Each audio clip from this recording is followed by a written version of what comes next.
So I want to start with the question.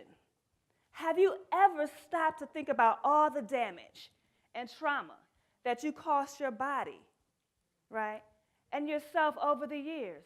Have you ever stopped to think about that? That's pretty deep, right? Because we just go on and on and on through our lives having sex with this person, him and her, right? And we don't think about what does that do to us, not just physically, right, but emotionally, spiritually, mentally, energetically, biochemically, legally, right?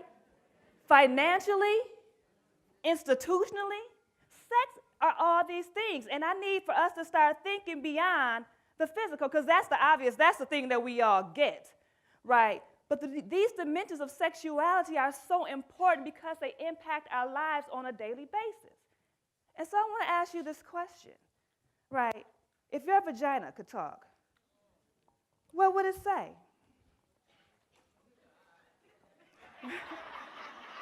Right? You know, because we often refer to our vagina as down there, the cooter mama, the punani, the pocketbook, the coochie, the honey pot, the dark hole, all these different things, right? And when we refer to our vagina as all of these different things, we begin to devalue our vagina because we don't call it what it is, the proper terminology.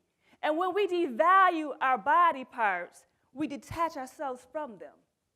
And when we detach ourselves from them, we most likely put ourselves at risk for sexually transmitted infections, HIV, and you all know that black women are still number one when it comes to being infected with HIV for some of the very same reasons that Nadine talked about. Lack of access to health care, lack of insurance, and then you have all those other institutionalized barriers, right?